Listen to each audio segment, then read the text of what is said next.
There was a time during September, ay bigla ako nagising ng madaling araw at ako ay umubo. 3 a.m. yon. So, dahil katabi lang ng kwarto ko yung CR, pumasok lang ako ng CR, tapos dinura ko lang kung ano yung inubo ko. Pero nakapikit ako noon, so hindi ko nakita. Then, kinabukasan, gabi ulit, umubo ulit ako. Pero dahil umubo ako habang nagtatrabaho, so nakatapat ako sa laptop ko.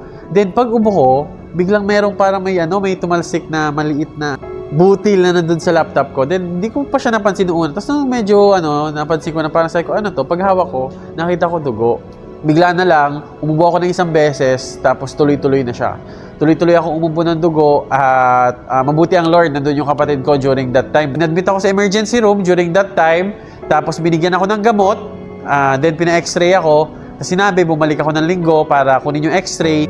Pero kasi, ang nakalagay dun sa x-ray na parang yung literal na nakalagay lang dun ay parang sa bandang lungs ko, sa lobe ay merong suspicious activity. So, syempre, obvious naman na suspicious activity. So, ibig sabihin, nag-worry na rin ako somehow. Nasabi ko, Lord, bakit ganito? Kasi dugo yun dugo yung lumalabas sa akin. Pero, pumasok pa ako after kong mag-check up. So, nakatrabaho pa ako, naka-attend pa ako ng church. Pero, syempre, nag-aalala na rin ako. So, ito na nga, umuwi kami galing devotion ng Edu. So, pag-uwi ko, naligo ako, matutulog na sana, sa bandang madaling araw, biglang umubo ako ng isang beses, tas tuloy-tuloy na. Kung familiar kayo dun sa baso ng 7-Eleven na yung malaking gulp, yung pinakamalaki, napunuin ng dugo na dinudura ko kasi hindi ko na kayang tumayo Hindi ko na kayang tumayo. At pag iinom ako ng tubig, sinusuka ko yung tubig. So talagang ang dami ng dugong lumalabas sa akin during that time. Tapos punta akong hospital, then ayun, sinabi na ni Doc na yun nga, may suspicious activity. Binasa niya na yung x-ray, tapos sinabi ko na sobrang lala po ng ubo ko ngayon, yung dugo. Tapos binigay niya akong bagong gamot. Tapos ang nangyari, pinabalik niya ako ng Thursday. And Wednesday, ito yung time na ako nito. Talagang sinabi ko, okay, hindi ako magtatrabaho nitong araw na to. Ilalaan ko to sa Lord. Ilalaan ko tong araw na to sa Diyos.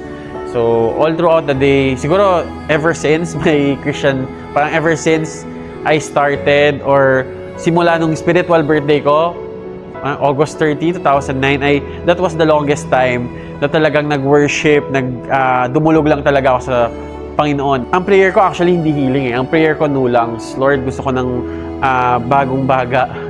Kasi Lord, siguro itong lungs na to, may sakit na to Pero gusto ko ng bagong bagay. And I totally believe na kaya ibigay ng Lord yon sa akin. And during that prayer, kinomfort ako ng Lord. I really felt na bumaba ang presensya ng Lord during that time. And siguro ang pinaka ko sa Lord, pag pinagaling mo ako, I will offer my every breath for you. Ito yung word na binigay ng Lord sa akin sa Proverbs 3:25-26. Babasahin ko siya. Sabi dito, have no fear of sudden disaster or the ruin that overtakes the wicked. For the Lord will be your confidence and will keep you from being snared. During that time, it gives me comfort. And hindi lang pinaramdam sa iyo ng Diyos na umaabot siya at hindi kanya hinahayaang matakot.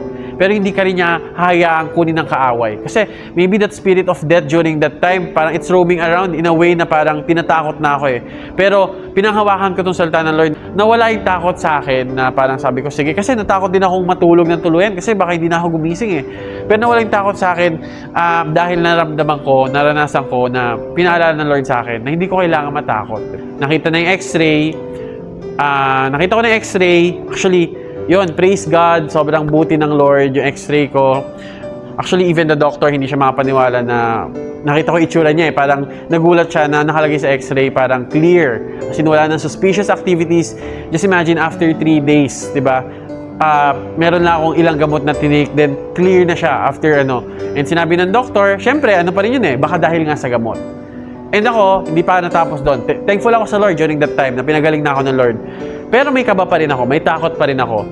Kasi syempre, 1 linggo pa lang yung lumilipas. So, ang ginawa ng doktor, pinaalis na lahat ng gamot na iniinom ko at meron siyang isang bagay na parang sabi niya, itatry natin na wala kang gamot. Pero syempre, kung bigla kang ubo ng dugo, uminom kang gamot. Tinry namin na walang gamot, and dito ko talagang nakita na ang Diyos siya ng himala. Kasi Lumipas yung isang linggo na hindi ako naggamot, ni isang butil ng dugo walang lumabas sa akin. Ang Diyos, hindi lang siya Diyos na magaling eh. Hindi siya rin yung Diyos na literal na nagpapagaling. Na ang Diyos, hindi lang siya Diyos ng pagpapala at ng gantimpala, pero siya rin yung Diyos ng himala. And yung himala na yon, wala siya ibang pwedeng pagmulan kundi ang Panginoon. Kay Jesus, himala ay posible.